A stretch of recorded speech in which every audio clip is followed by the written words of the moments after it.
QSO Today, episode 262, Nathaniel Frissell W2NAF. This episode of QSO Today is sponsored by ICOM America, makers of the finest HF, VHF, and UHF transceivers and accessories for the radio amateur, reminding you that they have just the right rig for contesters, DXers, and rag chewers. And by QRP Labs, my friend Hans Summers, G0UPL's radio kit company, makers of the popular QCX kit transceiver. My thanks to ICOM America and QRP Labs for sponsoring the QSO Today podcast. Welcome to the QSO Today podcast. I'm Eric Guth, Z1UG, your host. My guest today is Dr. Nathaniel Frissell W2NAF, the most recent Dayton Amateur of the Year, and professor at the New Jersey Institute of Technology, where he studies the ionosphere. Nathaniel is also founder and leader of HamSCI, or Ham Radio Science Citizen Investigation Cooperative, an organization to join the scientific community with amateur radio operators to leverage the combined pool of expertise and talent. This is also a ham radio story that has its early beginnings leading to a career in the science of amateur radio.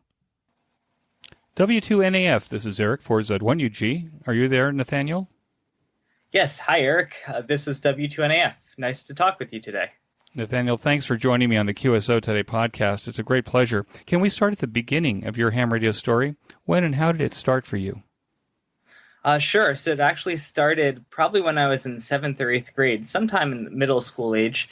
I was on a Boy Scout trip in a cold, wet October weekend, and it happened to be the Jamboree on the Air weekend. That's where scouts from all over the world get on the ham radio and talk to each other. And I remember the first time I ever saw a ham radio, I walked into this little cabin in the middle of Camp Glen Gray in Mahwah, New Jersey, and there was Greg Nitkowski, November 2 Bravo Sierra Alpha, and he had his little ham station set up, and he was just talking to people all over the world. And I was just captivated by the voices coming through the radio and the sounds and the places that he could talk to.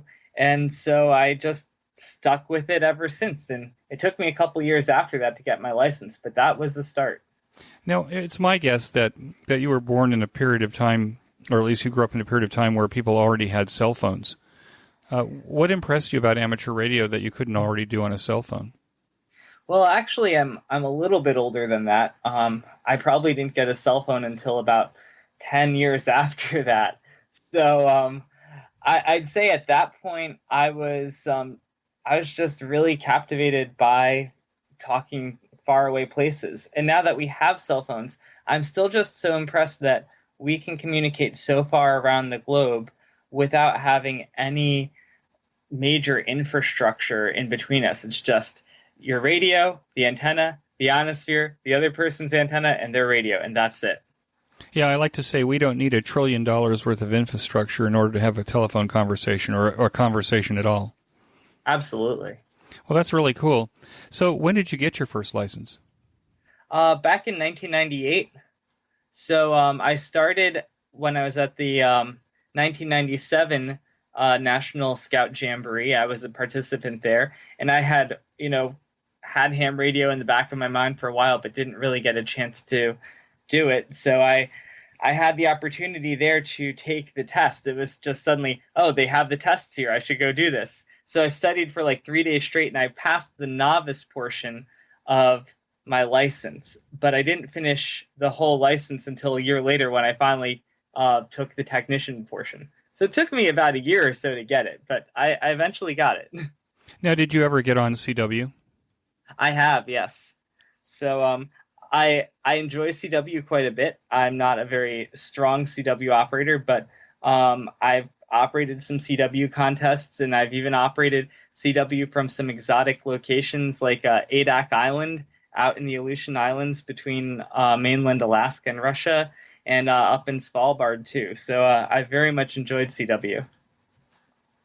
Well, that's pretty amazing. So how old were you when you went to, let's see, if you were in junior high school, so you were, maybe 12, 13 when you first went to the Jamboree on the Air? Probably about that, 11 or 12 when I went to the Jamboree on the Air. and then I got my license at age 15. Now, did you have an interest in electronics or electronic devices or technology even before this period of time? Oh yeah, I loved electronics. We didn't have a lot when I was growing up. In fact, my family, I was born in 1983, and my family first just had rotary telephones and a TV without cable, and eventually my father was able to borrow some computers from where he worked, and he could bring them home during the summertime. I would play on those all the time, and then I eventually got a Commodore 128 from a garage sale, and I just loved programming that. And so I've been a big computer enthusiast and electronics enthusiast as long as I can remember. Did amateur radio then play a choice that you made for your education and career? Oh, absolutely. It was a bit funny though, because when I was in high school, I was trying to decide between career in music education and in electrical engineering, and I ended up going to undergrad for music education. I was a French horn player, but while I was studying at Montclair State University, I was also working at Forestburg Scout Reservation during the summers, teaching radio and electricity and electronics, those sorts of merit badges and ham radio licensing. And at that point, I was like, okay, I think I really do want to pursue more of the electronics aspect. So I added a physics degree at that point to my degree at Montclair State. And I graduated with a degree in both music education and physics. And then because of my interest in ham radio, I decided to pursue a master's and PhD in ionospheric science and HF radio. Do you remember the first rig? Oh, yeah. Let's see, my first HF rig. Well, I guess I have my first VHF rig when I first got my technician license, then my first HF rig. Uh-huh. So my first 2-meter VHF rig was a Radio Shack HTX202, which I had a great time with. And then my first HF rig was a used Kenwood TS430S. And I remember getting that set up in my room and throwing a long wire out of my window to the tree in front of the house. And I was able to talk to a station in Hungary almost right away on sideband. It was pretty fascinating. Well, that's pretty amazing. Did you have an antenna tuner for that long wire? Yeah, one of my neighbors, Mike Clarkson WV2ZOW, he lent me the tuner for that. What's the current rig? So currently I have an ICOM IC7410. And what kind of antenna do you have? Well, that's a bit of an interesting question. So at the moment it's connected to a shortened G5RV over at my mom's house, but I'm actually in the transition of moving. So I just got a new job that I'll be starting next month as a assistant professor of electrical engineering and physics at the University of Scranton. So everything's going to move over to Scranton, and I'll take that radio with me, and I have to figure out what I'm going to do with the new antenna situation over there and the new living arrangements. So what does a professor of atmospheric science and HF radio, what does he do exactly? Well, when you're a professor, there's two main parts to your work. Part of it's teaching and part of it's research. And there's also service to it. So actually, a professor is supposed to have three main parts of their work: teaching, research, and service. And so on the teaching side of things at the University of Scranton, I'll be teaching a wide range of courses, everything from Physics 1 and Physics 1 Lab. And then this semester, I'll also be teaching a digital signal processing course as well, which is, of course, is very relevant today with software-defined radios and things like that. So in addition to the teaching responsibilities, you have your research work. So what I do is I take observations that have been made by ham radio operators through things like the Reverse Beacon Network or PSK Reporter or WSPRnet, and I try to look for interesting propagation effects or identify ways that we can make measurements about the ionosphere and space. And then I also connect those with different models or professional measurements, and I look for ways to advance our knowledge about the ionosphere and space from those measurements.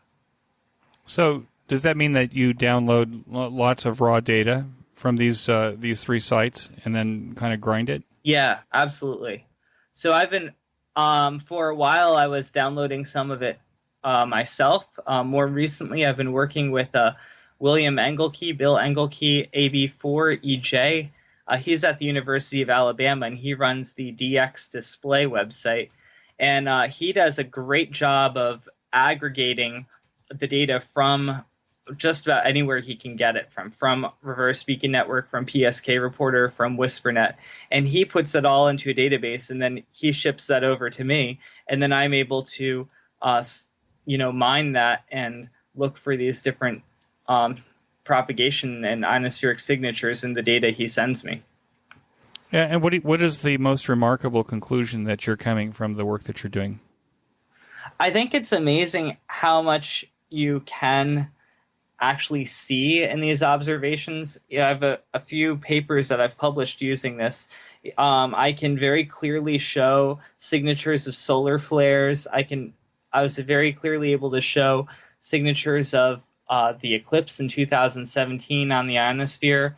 I'm starting to develop ways of seeing traveling ionospheric disturbance or some wave-like structures in the ionosphere. So it's just really amazing what you can pull out of these observations that really weren't designed to take measurements. They were designed to help the ham radio community, but we can actually see these features in that data. Does this kind of technology or this kind of approach, does this replace Phil Ericsson's 1,000,000-watt UHF transmitter, for example? No, absolutely not. I think it complements it because the sorts of things that Phil's transmitter can give us, they're very detailed measurements. He can measure electron temperatures and ion temperatures and plasma velocities, and he can do it with fine resolution. What he can't do, however, is he can't look at the entire globe at once with his radar. His radar is very expensive. He can only have them in certain locations. So he only has a certain, field of view. So what do you do when you're trying to get the bigger picture? Well, if you go to data sources like the ham radio data sets or the GPS data sets that give you these larger context observations, you can use those in conjunction with radars like the one that Phil has to really build up a nice picture of what's actually going on in the ionosphere and the magnetosphere. So, in essence, he can actually take the data that he's gotten from his transmitting antenna and combine it with the data that's coming off of the Reverse Beacon Network, PSK Reporter, and WSPRnet, and combine all that data and actually get even a better picture of what it is he's looking at. Absolutely. Yeah, all of these things work together. Well, that's pretty amazing. Yeah.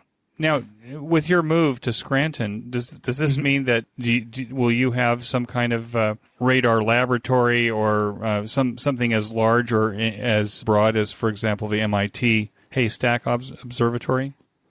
No, I won't. But what I will have is I'll continue to have resources in a way similar to what I have now to keep working with the ham radio data and to foster these collaborations with facilities like the one that Phil has. So what I do, I work very closely with Phil Erickson, and I have access to his facilities when I need them and other facilities that are like those. I might be working with the Super Darn community, or I'm going to continue keeping my connections with New Jersey Institute of Technology, where I work right now. They have an observatory that's halfway between the University of Scranton and NJIT, and I'll be able to continue running experiments there. Also, probably continue doing some work down in Antarctica through the New Jersey Institute of Technology connection too. So this is a highly collaborative environment. And now this message from ICOM America. Heard it, worked it, logged it. Now that field day has passed, we enter the contest season and hopefully more time to get on the air. It's time to get the ICOM transceiver that's best suited for your lifestyle. ICOM offers a variety of high-performance and innovative products. Make the most of the summer and contest season with one of these great ICOM rigs. The IC7610 is the SDR every ham wants, and just in time for contest season. This high-performance SDR has the ability to pick out the faintest of signals even in the presence of stronger adjacent signals. The new ICOM IC7610 is a direct sampling software-defined radio, SDR, that will change the world's definition of an SDR transceiver. The ICOM 7610 features include RF direct sampling system, 110 dB RMDR, independent dual receivers, and dual digicell. The IC7300 has changed the way an entry-level HF transceiver is designed. The rig is a high-performance, innovative HF transceiver with a compact design that will far exceed your expectations. I purchased one myself last fall and can tell you that the ICOM 7300 is as good or better than any rig I've ever had. The ICOM IC7300 includes RF direct sampling, 15 discrete bandpass filters, a large 4.3-inch color touchscreen, real-time spectrum scope, internal antenna tuner, and an SD card memory slot. No matter which ICOM rig you choose, you'll be a winner. Be sure to check out these fine rigs at www.icomamerica.com or click on the banner on the QSO Today show notes page. And when you finally go to make your ICOM purchase, be sure to tell the dealer that you heard about it here on QSO Today. My thanks to ICOM America for sponsoring the QSO Today podcast. And now back to our QSO. We keep referring to Phil Erickson. Phil Erickson W1PJE was my guest in episode 259, so that people can go back there and listen to that as well to learn more about atmospheric science and the ionosphere. I looked in your QRZ resume, and on it it said that you used to work in the Super Darn HF radar laboratory. What's a Super Darn HF radar laboratory? So a Super Darn radar is a high-frequency over-the-horizon radar designed to measure ionospheric plasma velocity. And Super Darn stands for the Super Dual Auroral Radar Network. And the idea is that you take two radars, that's the dual part of it, and you have them cross their beams so you can get a horizontal vector measurement of which way the ionosphere is going in the auroral zone. Oh, that's very cool. And where are these located? They're located all over the globe. Let's see, there's some in the northern hemisphere and there's some in the southern hemisphere. There's about somewhere between 30 to 35 of these. And you can get their data and you can see where they're located if you go to vt.superdarn.org. So it's VT like a Virginia Tech.superdarn.org. Of course, if you just Google SuperDarn, you'll find their that webpage as well.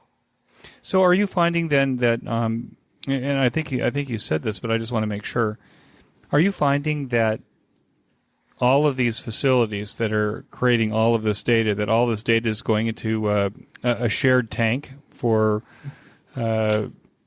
professors like you to actually extract what you want and actually build conclusions? Yeah, so. And some of them all go into a shared tank. Some of them, there's kind of like multiple tanks out there, so you have to know either who to ask or how to get to the data to figure out how to use it. So in my particular case, I know that I can get the RBN and PSK reporter and WSPRnet data from Bill Engelke. So I'll ask him for a copy of the database, and he'll send that over to me. And then when I'm looking at a particular thing, I'm like, I think this particular thing can be seen in GPS total electron content measurements. Then I'll call up Anthea Koster. She's a colleague of Phil Erickson, Anthea Koster up at MIT Haystack. I'll be like, Anthea, could you please send me some GPS observations for this particular day? And she'll send me those. And if I want to work with SuperDarn, I can talk to those people as well. And that way, we're able to share the data and put together the big picture. You had a chance to study at the University Center in Svalbard. Mm-hmm. Where is Svalbard, and why was it an opportunity? Well, I think I should first start with a little story about that. And that's back in, I'd say I think about the year 2000 or so. Um, the first time I ever heard about Svalbard, I was because I talked to them on the ham radio from my parents' house. I was in high school, and I had never heard of Svalbard before, but I went to the local club meeting and I said, "Oh, I just talked to JW7M," and they said, "Oh, wow, that's Svalbard. That's a very special place. There are more polar bears than people." And I went. I thought that was really neat, and I went back home and I told my parents about it, and my father was really taken by it. And I was looking at colleges at the time, and he said, that's really interesting. You should see if there's a university up there, and you should go see if you could take classes up there and do your degree up there." So that was just a big joke. I'd never actually looked to see if there was a university up there, and but it was still a running joke for a number of years that I would go study in Svalbard. So, years later, so actually, unfortunately, my father passed away rather suddenly about 6 years later. So he never heard the rest of the story on Earth. But I was sitting in the lab at Virginia Tech one day, and this person walks in and he goes, "Hi, my name is Chelmar, and I'm a professor from Svalbard." And my jaw nearly dropped to the floor because, I didn't even realize there actually was a university center in Svalbard. But sure enough, there was. And Chelmar, he had been a postdoc of my advisors, and he was looking to bring a student up there to study. And so they arranged for me to go study there for a semester. And I actually did take courses that counted toward my PhD. I took a class on upper polar atmospheric physics, and I got to spend some time at the Kjell Henriksen Auroral Observatory up there. And I also got to take a class on incoherent scatter radar. That's the same kind of radar that Phil Erickson has, but they also have one up in Svalbard as well. So I got to use the incoherent scatter radar up in Svalbard, and I got to take those two classes. And what did you think of the place? It's not the end of the world, but you can see it from there. Right. Oh, it's a fantastic place. So for about 5 months, a whole semester, I lived in the town of Longyearbyen, it's primarily a Norwegian town, although it's named after John Longyear, who's from Pennsylvania. It was a coal mining town, but there's quite a bit of tourism up there now too. So they have some nice hotels and some nice restaurants, and I was able to buy a snowmobile, and I was able to go on cabin trips and ride around in the Arctic on my snowmobile during my off time for the semester. And you just see amazing sights. They have these Svalbard reindeer. You get there. I got there in January when it was polar night, so the sun never rose. And then when the sun started to rise, I remember we walked up a mountain one day just to be able to see the sun. And that was the activity for the day. And when I got to the top, there were 2 Svalbard reindeer that were looking at us. And on some of the cabin trips, we got to see polar bears in the wild, which is really fantastic. You get to see beautiful ice formations. There are no trees. Going through whiteout conditions is quite amazing. You get to see the seals. And you also get to interact with people from many different countries, because at the university center, they had people from all over Europe. They had people from South America even. So it was a really international place. And what was the amateur radio activity like there? Let's see. So I wasn't too involved with it when I was studying there, but I got to go back a couple years later. I was there for a meeting, and they have a little club station right on the fjord, JW5 Echo, and you could rent it out. So when I went up there in 2013, I believe, for the meeting, I actually got to stay at JW5 Echo. They don't let you do that anymore. But it was fantastic. They had a nice tower with a multi-band beam and a little amplifier. I was able to work the CQ World Prefix CW contest from there, and it was great fun. I have a video of it, a little tour that I put on YouTube. I guess it was from 2014 rather, and so you can go to my QRZ page and you can take the video tour of JW5 Echo as it was in 2014. Yeah, I saw the video. It was quite astounding. Now, are there hams there in Svalbard, or is the station there just for visiting hams? I'm sure there are hams in Svalbard. I think I don't really know exactly what it's like at the moment. I haven't been there, in a few years now, so I don't know what the current climate is. But their club station is still active, and I'm sure there are hams that live up there. And how did you do on the CQ contest from Svalbard?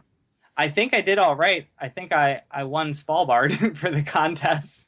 And I also won the ARRL Centennial QSO party for Svalbard for that year for my efforts that weekend. So I think I did all right. So you should give advice to people about how they might want to win a contest. They just need to be in a remote location. Yeah, just go to a remote DX entity without too many other hams. That's a good way to win. That's a great way to win.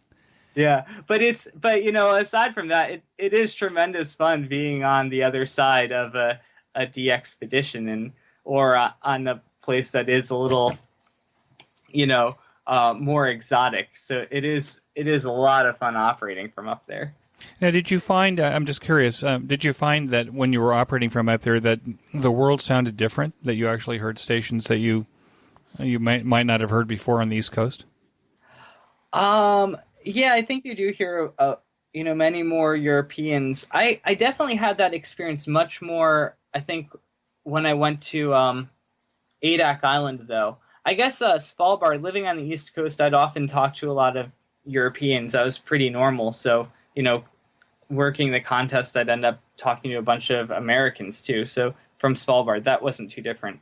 But when I went to Adak Island, there was a very clear difference. I talked to so many Japanese and Russian stations from Adak Island. That was very different. Now, you had an opportunity to go to McMurdo Station in Antarctica. How did that come about, and did you operate ham radio there? Right, so I went there twice. The first time was while I was a graduate student working for SuperDarn, and I was helping to repair the SuperDarn radar down at McMurdo Station.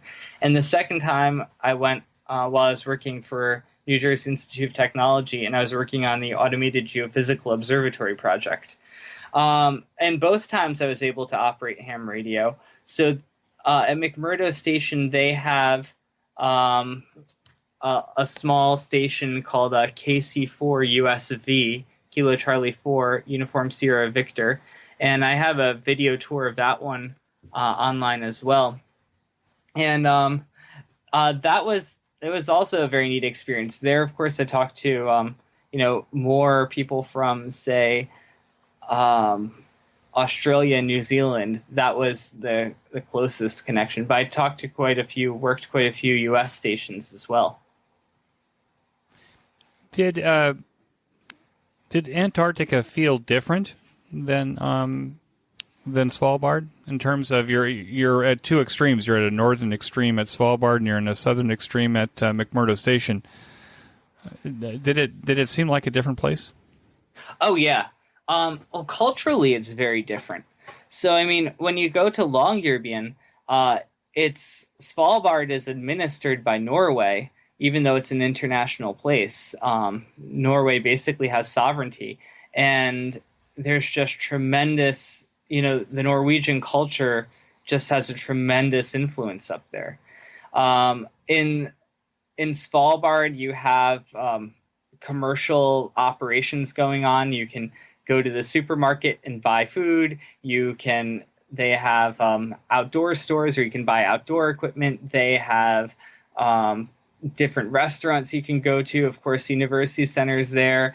There's a polar jazz festival. So there's all of these things going on in Longyearbyen, and you always have this influx of tourists and residents and professors and people, coming in a few times a week.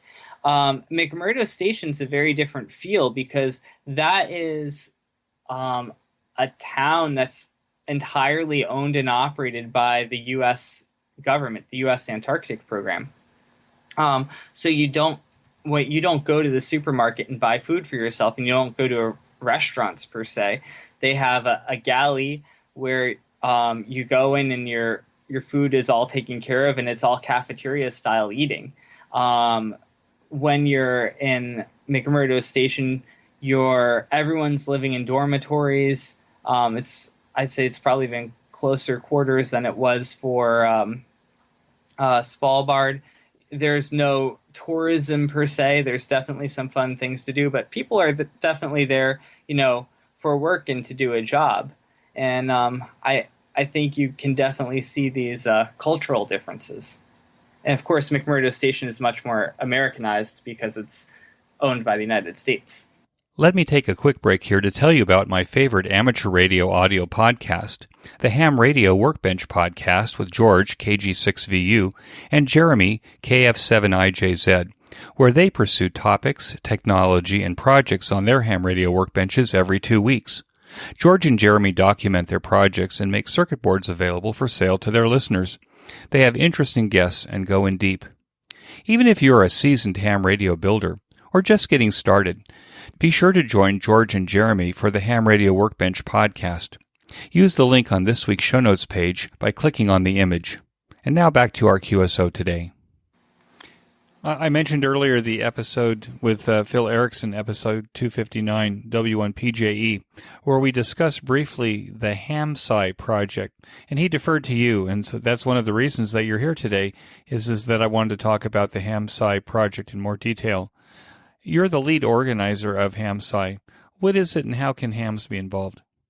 Right, so HamSCI is the Ham Radio Science Citizen Investigation, and the idea is it's a group or a collective that aims to join together members of the ham radio community with the professional research community for mutual benefit. So we have 3 main objectives, and one is to advance scientific research and understanding through amateur radio activities. 2 is to encourage the development of new technologies to support this research. And 3 is to provide educational opportunities for the amateur community and the general public. So the way that this has been working so far is it started actually from, it has a bit of a history. Back in graduate school, I started working with ham radio data to look at solar flares, and that led to a short paper that was published. And then a couple years later, I learned from another student at Virginia Tech, Magda Moses, KM4EGE, about a solar eclipse project that she was doing. And I said, I bet we can see these same sorts of effects in the ham radio data. And then that's how we came up with HamSCI and the Solar Eclipse QSO party. So how can ham radio operators participate today? Well, there's a number of ways. If you go to hamsci.org, you can read about the different projects that we're doing. We've had meetings the past couple years that people can come to. Hopefully we'll have that again this coming year. Let's see. We do have some listservs, so you can email me and I can add you to a listserv where we have ham radio science discussion. And you can also operate. That's a big thing these days. Get on the air and operate.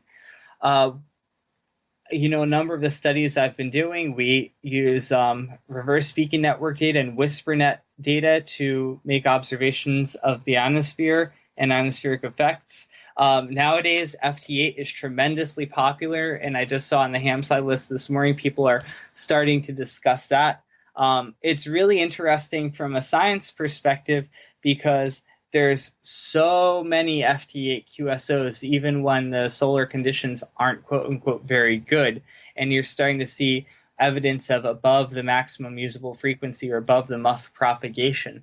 And so that leads to all sorts of interesting questions. Are we able to do our current models, support modeling this sort of thing? And I know in RADCOM and the RSGB, they just put out a feature article in their May issue about FT-8. Can we predict openings in paths? So, just by getting on the air and operating, people are starting to look at these observations and see what we can learn from them.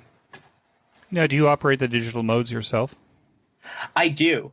I still need to get onto FT-8, and as I said, once I move to Scranton, I'm hoping to be able to get on some more. I've done a lot of PSK work myself. Yeah, I'm mostly when it comes to digital, I'm mostly PSK and RTTY, but I am hoping to do some FT-8 in the future, especially as it's so popular now. Now, do you find that the digital modes themselves, depending upon which digital mode you're using, may propagate better than other digital modes? Certainly FT-8 is going to seems to win over most of the other ones because they do a lot of work in the digital signal processing to have matched filters and pull out some extra signal to noise ratio that you couldn't get with, say, like a PSK31 mode. So absolutely, some modes are definitely better for getting through the noise than others. Another thing that I think was very interesting that goes back to my polar operating experiences is, when I went to Antarctica, I brought my digital equipment down with me, and I was trying to operate some PSK31 down there. And I just remember seeing these very strong PSK31 signals on the waterfall display down in McMurdo Station. And yet I could not get my computer to decode them. It just would not decode. And I'm not entirely sure why, and I'm only speculating, but it's very possible that, as the signals go through the auroral region, there are scintillations that are being put on those signals, and it changes the phase of the signals. And that I know happens. So it's very possible that sort of thing was interfering with the phase aspect of PSK31, and that's why I wasn't able to communicate using that mode from McMurdo Station. But the amount of volume and data that you're having on FT-8 is also because it's now a popular mode? Yes, that's absolutely true. It's definitely a popular mode. And in fact, if you look in the Radcom article, they even show a plot from Clublog that shows how FT-8 has taken over at the expense of some of the other modes. But that's not necessarily a bad thing. And that's actually one of the challenges of citizen science. One of the questions we have to ask ourselves, and you have to do this with any instrument, of course, but especially in citizen sciences, when we see an observation to a particular place, what does that tell us? Like what conclusions can we actually draw from it? Because just because we don't see an observation, just because we don't see a spot between, say, the United States and Antarctica, it doesn't mean that propagation path isn't there. Maybe someone's just not on the air at that point. Maybe there is some sort of bias because of popularity. So those are some of the things we need to think about when we're looking at all these observations. I'm looking at the HamSCI website in the project section, and Mm-hmm. you have a personal space weather station. Mm-hmm. What's personal about the space weather station, and how does it work?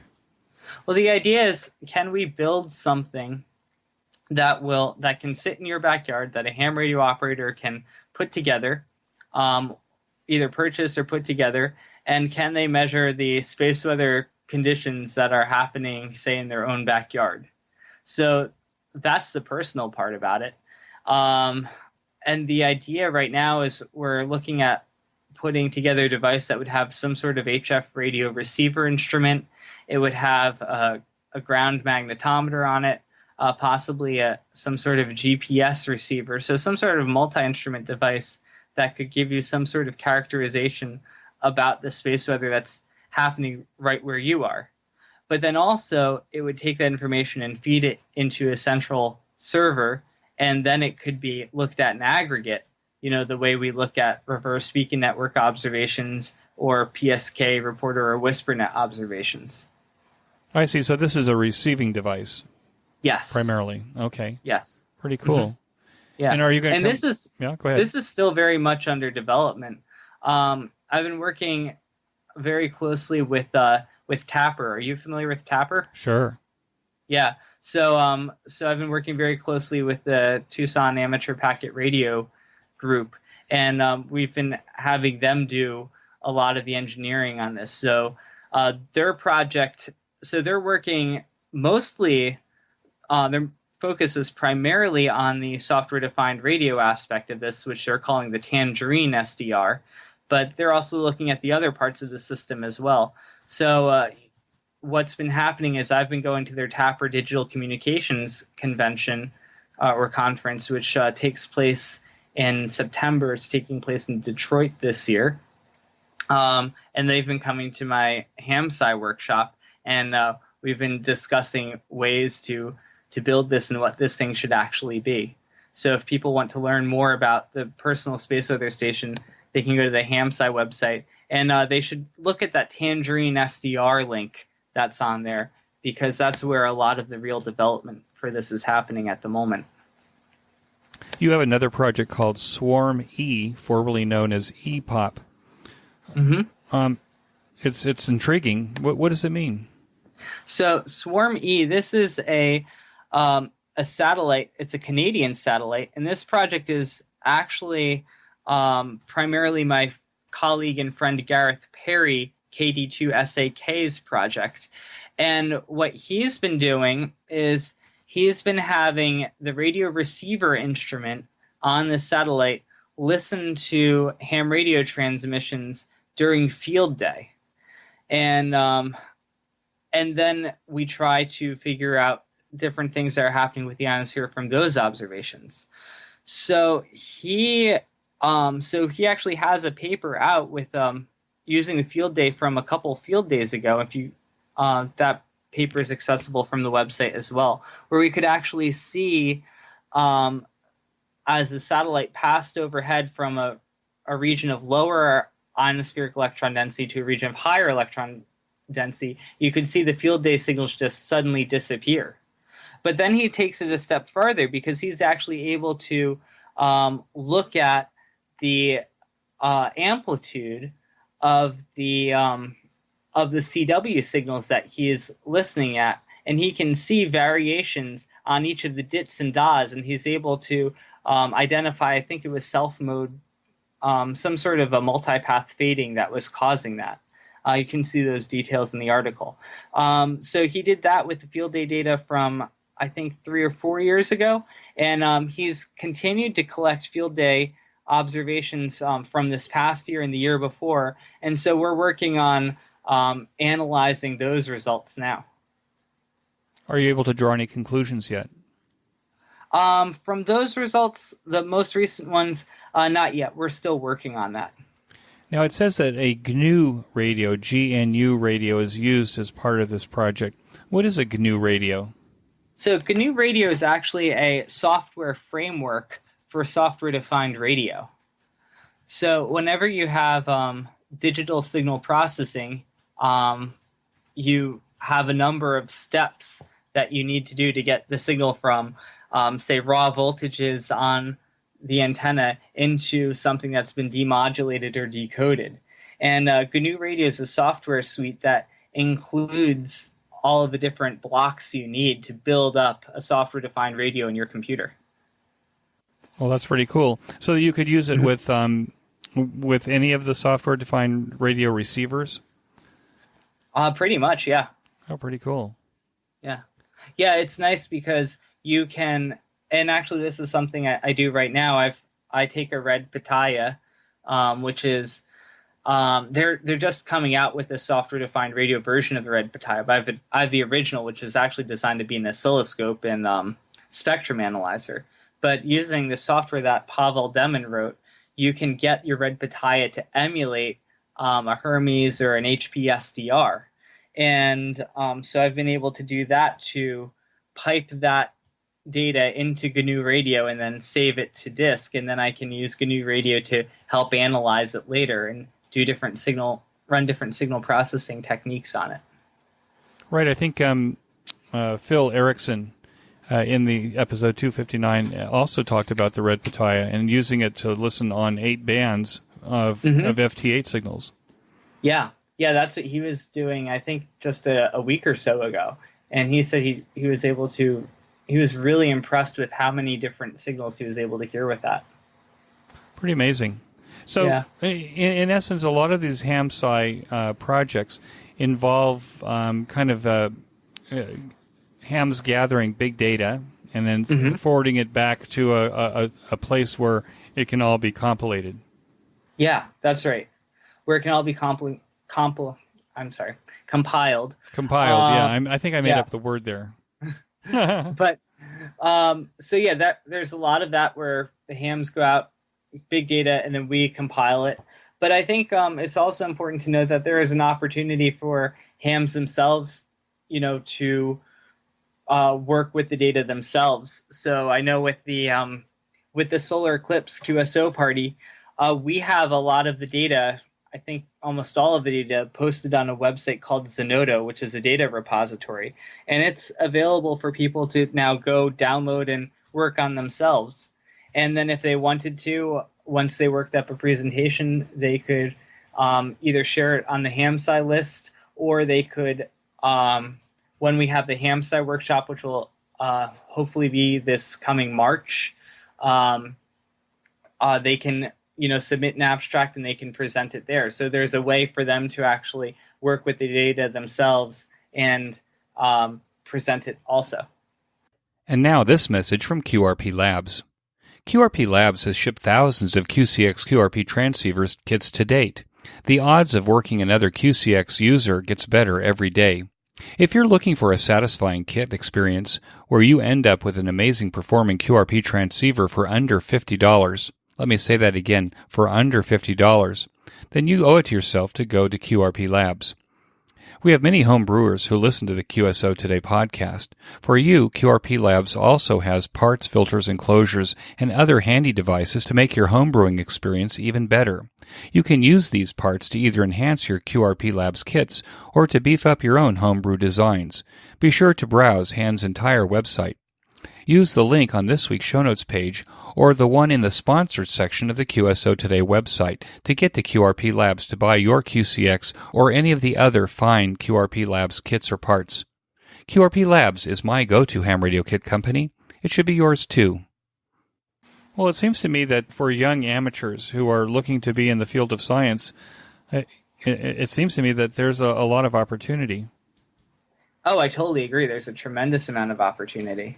Do you think that's new? Or do you think that you're probably one of the young leaders of this opportunity in universities and science? Yeah, absolutely. I'm definitely a leader in this area, and I think one of the things that's new about it is the amount of organization we have. I think in terms of hams contributing to science and technology, I think that's what we've been doing all along.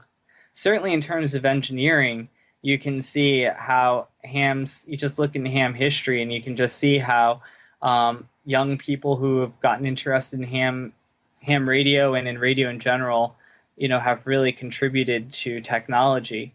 But you can also look back in QST and even in the professional journals, and you can see evidence of hams contributing to science as well. So I think the new part is certainly that we have, all this organization and we have a website and we're able to communicate through the internet like we never have before. But I think we're also, well in line with a great history of scientific and technological contributions. Well, in addition to your PhD, it appears that you have some other distinctions on your LinkedIn site in terms of, I think one of those is that you're the youngest Dayton Amateur of the Year in 2019. That's right. I just received Dayton Amateur of the Year, so it was a great honor. How did that happen?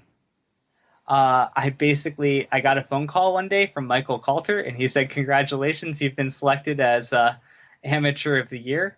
A few people nominated me, and I was very fortunate to win. And I know that was in large part because of my efforts with the HamSCI project. I think the distinction of being Dayton Amateur of the Year, especially for someone who's leading amateur radio and science, I think you're a wonderful role model for that. And I hope that it means that there'll be more young people that will join amateur radio because they see of the possibilities that you see and that you've seen all along the way. Do you think what's being done with HamSCI, do you think that there's a way to actually take HamSCI into the lower grades in school in terms of creating opportunities for young people to see the impact of science and ham radio together? I think there certainly is. I think there absolutely is. I think one of the things we have to figure out in the next couple of years is a good way to make HamSCI to say grow it or make it a little bit more sustainable. The way we've been operating so far has been very much like an informal collective, and I certainly do things, and then I try to encourage other people to do certain things. So I know we've talked about possibly having someone to take on that role of doing more education and outreach. So I'm hoping as we grow in the future we could have someone that might be able to help fulfill that role. I hope so. I'm looking at the people involved in HamSCI, and it's a very impressive list of amateur radio operators and scientists. And I hope that means that all of them will combine with our help, of course, to actually create a project or a program that also has, say, modules for younger scientists. Yeah, I agree. I absolutely agree. I hope we can get there. We have some efforts in the works that could help boost this sort of work in the future. So we have to see if those come to fruition. It's hard to tell at the moment, but I think we will continue looking for those sorts of opportunities. And I know certainly with the HamSCI workshop this past year, we had a few younger people. They're high school students give different presentations at the HamSCI workshop, and so I'm hoping we can continue that sort of effort too. And also, while I'm at the University of Scranton, I'll continue to have opportunities to work with undergraduate students there, and I'm hoping that will be very good for this as well. Now, the HamSCI workshops, have they been recorded, the lectures there? This past year's HamSCI workshop was. So 2018 was not, but 2019 is. And so if you go to hamsci.org/HamSCI 2019, you can watch all of it on YouTube. Terrific. Okay, well, that's a great way to extend your reach. Absolutely. Yeah, so we can thank George Bierkit, K5TRV, I believe, for doing all of the video recordings this year. Yeah, and so a lot of this is worked off of volunteer efforts. So, Tapper's been very helpful in supporting these efforts, and George is part of Tapper, and he came to the HamSCI meeting and brought all of his AV equipment and put everything on YouTube for us. Well, I interviewed Stephen Bible, episode 256, N7 HPR, and I think at that time I said, Tapper is kind of the Bell Laboratories of amateur radio. What do you think about that? I think that makes a lot of sense. I think Tapper's just fantastic. They've got a great group of people there, and they're very skilled.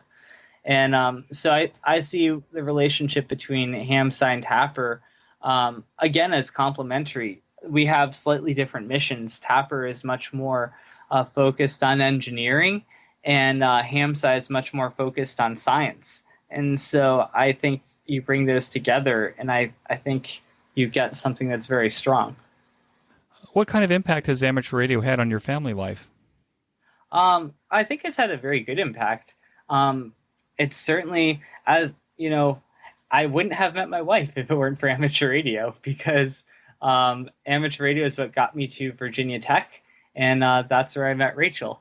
So she's now a ham radio operator as well, not as active as I am, but she's very supportive, and it's also provided my job and our livelihood. So I think it's had a very positive impact. There you go. What do you think the greatest challenge facing amateur radio is now? I saw that question on your website before the meeting, and I was thinking about that. I think some people say that the greatest challenge is bringing younger people into the hobby, and I think that certainly is a very big challenge, and it's something that absolutely needs to be worked on.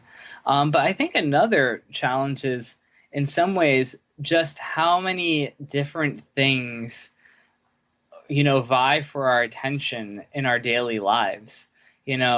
Nowadays, I think people are very much expected to be like everything to everybody all of the time. And, or there can be some of that. So I think just time, the ability to just have the time to sit back and tinker and play around, I think to me, that's a big challenge. And maybe that's just where I am in my life right now, too. But I find that just all of the different things that people have to do that could take time away from ham radio, or interest, that could be the biggest challenge. Well, my guess is that everybody listening to this podcast at this moment is shaking their head in agreement with you that that time seems to be the biggest factor in terms of having the ability to play. Yeah. I do have some very big news. I just got an email telling me that we have just received funding to support the Personal Space Weather Station project for the next 2 years from the National Science Foundation. And what will that funding be used for in this project? A lot of it's going to be for hardware development. Part of it's going to be for the design process, building. Sorry, I'm a bit excited right now because I can't. Yeah, no. I feel like it's a breaking news here. I actually cannot believe I just got this email. This is a huge deal. So anyway, we have a lot of work to do. Wow. Yeah. So what are we going to use this for? So part of it goes for hardware development. So part of it is actually to pay for the design and the development and prototypes of the Tangerine SDR software-defined radio. Part of it is going to be for, let's see, Case Western Reserve University. Their club is going to be designing a Doppler receiver to listen to WWV and CHU on multiple bands. The University of Alabama is going to be working on developing the software backbone for this system. And I'm going to be leading the science, and we have some money to help develop the magnetometer part of the project. So all of that. Well, it's unfortunate that this is not a live show, so I would be breaking news. So it'll come out in a couple of weeks. But when you see that posted someplace, would you send me the link for that? Sure. Because I'm sure that NSF is going to announce it someplace. Yeah, absolutely. So I think this email has just been to me personally so far. So I don't know if that is very exciting. It's very amazing. Yeah. How about that? Yeah, thank you. So that's, so that's going to be a big deal. So there'll be a lot to think about for the next couple of years. Well, see, you also multitask. You're being interviewed by me while you're also reading your personal email. Yes, absolutely. What excites you the most about what's happening in amateur radio now, in addition to your national science funding? I think just the way that, I think there are two things that really excite me about ham radio. I think one is the way that it really has the opportunity to impact the world in terms of science and technology. I think you see it, of course, not just with my work. My work's actually a very small part of it. But also, just if you look at software-defined radios and you look at DMR and you look at all these new technologies that are coming together, it's just, I think that's just amazing. The other thing I think that's really fascinating is it's just the people connection of amateur radio. I think that really excites me, that you can, we talk to people on the ham radio itself, but, when you start going around the world and you get to a certain point in this, it really does give you a connection to people that you wouldn't have in other ways. So I think that's really fantastic. So you have the conversation to start anyway with a person you've never met before. Yeah, but it goes beyond that. Like you now have a connection with that person too. Right. A shared history. A shared history. Yeah, that's a good thing to say. What advice would you give to newer returning hams to the hobby? Go pursue what you enjoy and have fun. And do you have any specific ways that they might do that? Go to a club meeting, go to Hamvention or a Hamvention or some sort of ham radio convention and talk to people, find something that sparks your interest and just play around with it and keep going. Yeah, I think this is the greatest time in the history of amateur radio to be an amateur radio operator. The spectrum is so huge. Yeah, I think you're absolutely right. And I think we have a tremendous amount. Ward Silver keeps on talking about this idea of ham radio 2.0. We've had our first 100 years of ham radio now. Now where does it go today? And all of these things that you've talked about, like the digital modes, the there's youngsters on the air. There's all of these, the HamSCI effort, ARRL, Collegiate Amateur Radio Initiative. They're all really great ways to bring the ham radio community forward in the future. Yeah, I agree, absolutely. Ward Silver, by the way, was my guest in episode 29 of the QSO Today podcast, for any of those people that haven't gone all the way back there, almost 5 years ago. Yeah, he's fantastic. He is indeed. He's been a great supporter of the HamSCI effort. He was your keynote speaker, as I recall. He was, yes. Nathaniel, you've been a wonderful guest, and I've learned a lot that I actually didn't know before, and that's probably the whole purpose of the QSO Today podcast. Selfishly, I make this podcast so that I can learn more than I knew before, and I hope the listeners did as well. With that, I want to thank you so much for joining me on the QSO Today podcast, and say 73. 73, Eric. Thank you so much. That concludes this episode of QSO Today. I hope that you enjoyed this QSO with Nathaniel. Please be sure to check out the show notes that include links and information about the topics that we discussed. Go to www.qsotoday.com and put in W2NAF in the search box at the top of the page.